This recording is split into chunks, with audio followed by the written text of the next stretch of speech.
சுத்தமாக தெரியாத ஒரு கொஸ்டினை தப்பு பண்ணிட்டா கூட பரவாயில்ல, ஆனால் நல்லா தெரிஞ்ச ஒரு கொஸ்டினை தப்பு பண்ணிட்டோம் அப்படின்னு வச்சுக்கோங்களேன், அப்போ அது எவ்வளோ குத்தும் அப்படின்னு எனக்கு நல்லாவே தெரியும்.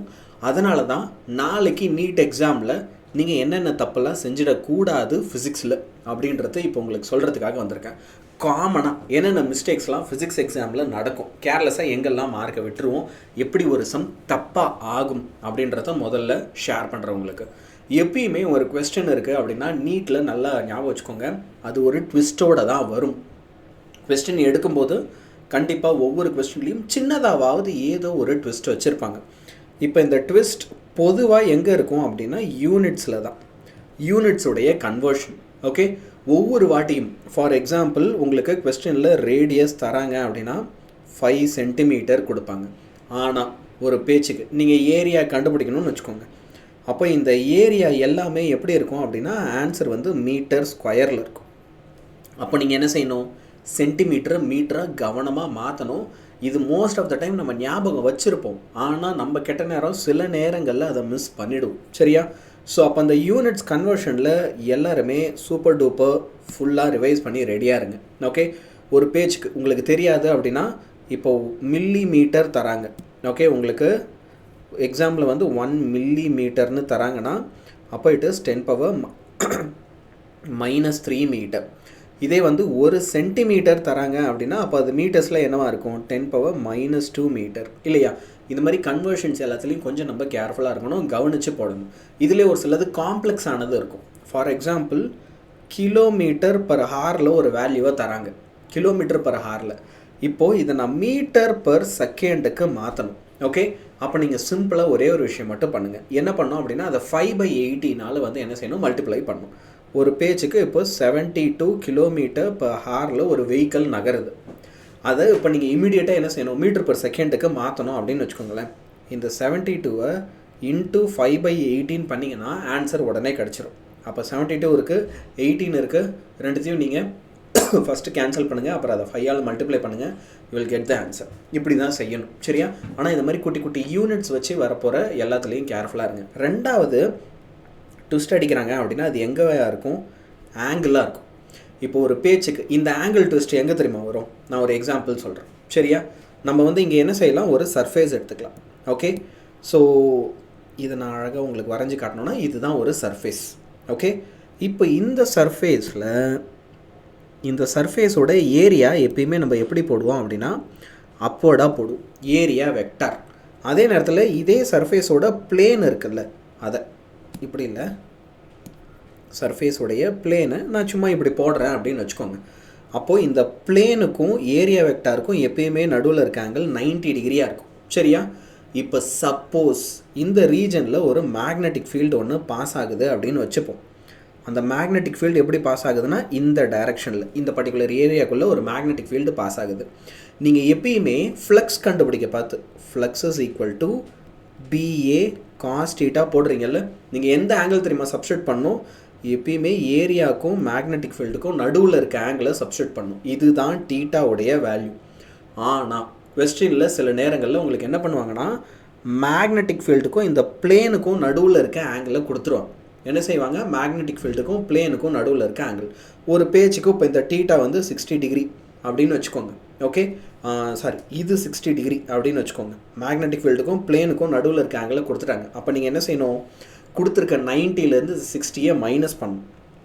90 - 60 = 30 டிகிரி அப்படின்னு போகணும்.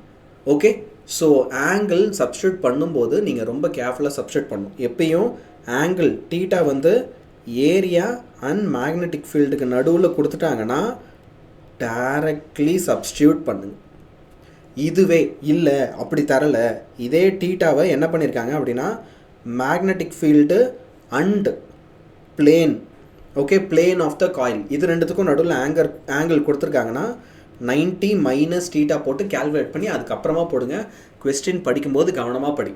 த angle between the magnetic field and the plane of the coil is 90 degree or 60 degree கொடுக்குறாங்கன்னா 90லேருந்து அவங்க கொடுத்த ஆங்கிளை மைனஸ் பண்ணி தான் எடுத்து போகணும். சரியா? ஸோ இந்த மாதிரி ட்விஸ்டெல்லாம் உங்களுக்கு கொஸ்டினில் இருக்கும்.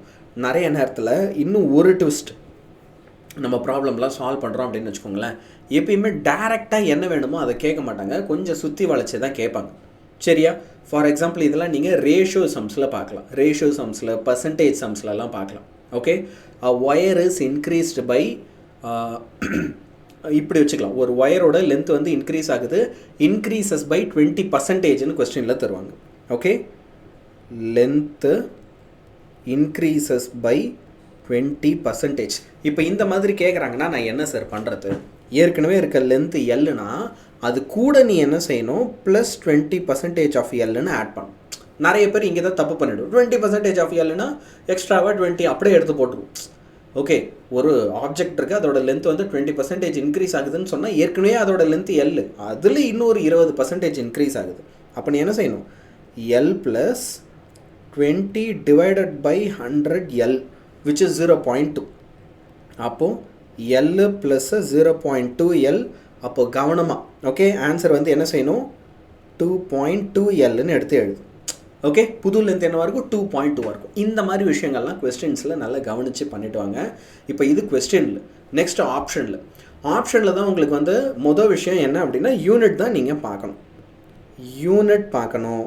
அடுத்து 10 பவர் வேல்யூஸ் என்ன கொடுத்துருக்காங்கன்றத பாருங்கள். நிறைய நேரத்தில் ஒரு கொஸ்டினை சால்வ் பண்ணும்போது அந்த 10 பவர் வேல்யூஸு யூனிட் எல்லாம் கவனிச்சிங்கன்னா ரொம்ப ஈஸியாக சால்வ் பண்ணிடலாம். இப்போ ஆப்ஷனில் ட்விஸ்ட் வந்து இன்னொன்று ரொம்ப முக்கியமாக என்னவாக இருக்கும் அப்படின்னா 2 ஆப்ஷன்ஸ் வந்து ஆல்மோஸ்ட் சேமாக இருக்கும். 2 ஆப்ஷன்ஸ் வந்து ஆல்மோஸ்ட் சேமாக இருக்கும். And most of the time வந்து நம்ம தப்பானதை கரெக்டாக நினச்சோம் டிக் பண்ணுற மாதிரி இருக்கும். ஓகே, தப்பானதுன்னு நினச்சி டிக் பண்ணுற மாதிரி இருக்கும். ஸோ அதில் ரொம்ப ரொம்ப கவனம் முக்கியம். இப்போ இது எங்கெல்லாம் நடக்கும் அப்படின்னா டைரக்ஷன் கண்டுபிடிக்க வேண்டிய சம்ஸில். ஓகே, நீங்கள் வெக்டார் பேஸ் பண்ணி கொஸ்டின்ஸ்லாம் போடுறீங்க அப்படின்னா டைரக்ஷன் பேஸ் பண்ண கொஸ்டின்ஸில் இந்த தப்பு நடக்கும். ஸோ டைரக்ஷன்ஸ் எல்லாம் ஃபார் எக்ஸாம்பிள் இப்போ மேக்னெட்டிக் ஃபீல்டு இருக்குன்னா எப்போ into the plane of the paper, எப்போ out of the plane of the paper, இதை தெரிஞ்சு பண்ணணும். இப்போது நாளைக்கு எக்ஸாம் போகிறீங்க, அங்கே ஒரு கிராஸ் போட்டு இந்த மாதிரி ஒரு சர்க்கிள் இருக்குன்னா அப்போ மேக்னெட்டிக் ஃபீல்டு எப்படி இருக்குது, out of the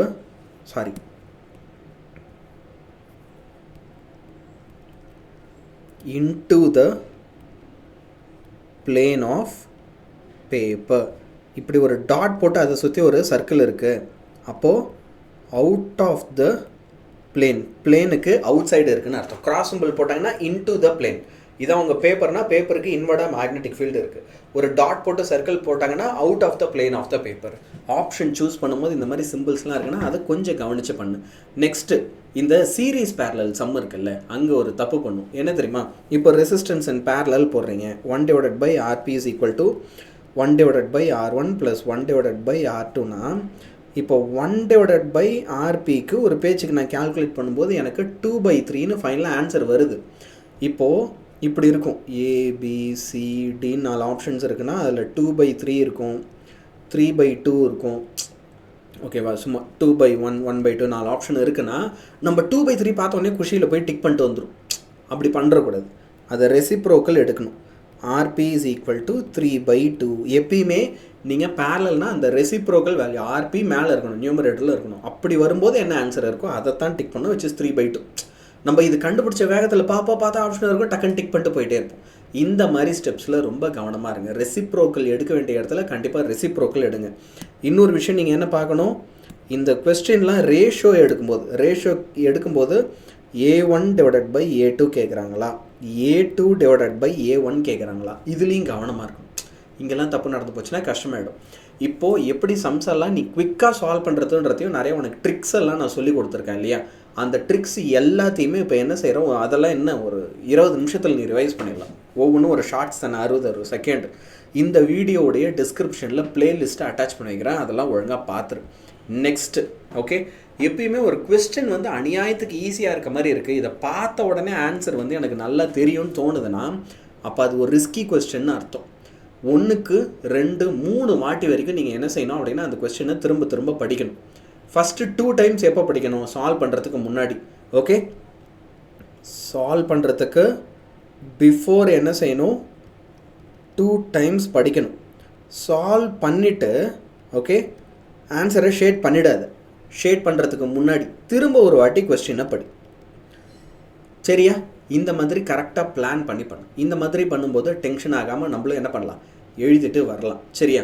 இப்போ உங்களுக்கு ஒரு குட்டி குட் நியூஸ் என்ன அப்படின்னா, இந்த நேரத்தில் வந்து நமக்கு ஒரு பயம் இருக்கும். என்ன அப்படின்னா, லைக் நம்ம எல்லாத்தையுமே நல்லா படிச்சிட்டோமா, நம்ம படித்தது போதுமான்ற கேள்வி நம்ம அத்தனை பேருக்குமே இருக்கும். நிறைய பேரோட பதில் வந்து என்ன அப்படின்னா, இல்லை பத்தலை, இன்னுமே எனக்கு நிறைய டைம் வேணும், லைக் முன்னாடியே படிச்சிருக்கலாம், ஏதாவது ஒரு டைம் மிஷின் கிடச்சின்னா பிரச்சனை டைம் மிஷின் டைம் ஆஃப் பண்ணிவிட்டு உட்காந்து படிக்க ஆரம்பிக்கலாம், நிறைய மைண்டில் ஓடும். ரைட்டா? This is also a time where we wanted to share this with you. என்ன அப்படின்னா, ஆஃப்டர் திஸ் நீட் எக்ஸாம் நாங்கள் ஒரு 30 பேரை செலக்ட் பண்ண போகிறோம். இது மார்க்ஸை பேஸ் பண்ணி கிடையாது, எல்லாமே மார்க்ஸை பேஸ் பண்ணி கிடையாது. ஓகேவா? இந்த 30 பேருக்கு நாங்கள் பர்சனலாக கூட இருந்து ஒரு வருஷம் ஃபுல்லாக கோச்சிங் தரப்போகிறோம். உனக்கு டாக்டர் ஆகிறது தான் வெறி, எனக்கு டாக்டர் மட்டும்தான் ஆம்பிஷன், இதை தவிர வேறு எனக்கு எதுவுமே காம்ப்ரமைஸே கிடையாது அப்படின்னா நீங்கள் இந்த வீடியோவில் கமெண்ட் பண்ணுங்கள். If you are interested in this program அப்படின்னா நீங்கள் இந்த வீடியோவில் கமெண்ட் பண்ணுங்கள். ஒரு கூகுள் ஃபார்ம் லிங்க் நான் உங்களுக்கு கொடுக்குறேன். இது இப்போயே நீ பண்ணணும்னு அவசியம் இல்லை, எக்ஸாம்லாம் முடிச்சுட்டு வந்து பொறுமையாக பண்ணுங்கள். சரியா? But if you R truly interested, சரி எனக்கு டாக்டர் மட்டும்தான் பேஷன், இதை தவிர வேறு எதை பற்றி எனக்கு கவலை இல்லைன்னா மட்டும்தான் நீங்கள் இதை ஃபில் பண்ணணும். இன்னொரு சூப்பரான விஷயம் சொல்லிட்டா, இது ஆஃப்லைன் ப்ரோக்ராம், ஆன்லைன் கிடையாது. இப்போ இந்த வீடியோவில் நீங்கள் பார்க்குற மாதிரி இது ஆன்லைனாக இருக்காது, ஆஃப்லைன். நம்ம டீம் ஆஃப் டீச்சர்ஸ் உங்கள் பக்கத்துலேயே இருந்து வெறும் 30 பேர் நம்ம ஆஃபீஸ்லேயே வச்சு உங்களுக்கு கிளாஸ் எடுக்க போகிறோம். ஓகேவா? So it's an offline program. எங்கே நடக்கும்? கோயம்புத்தூரில் நடக்கும். சரியா? எவ்ரி சிங்கிள் டே நாங்கள் உங்கள் கூட இருந்து உங்களை படிக்க வைக்க நாங்கள் ரெடி. ஓகேவா? அதனால் பயப்படாது.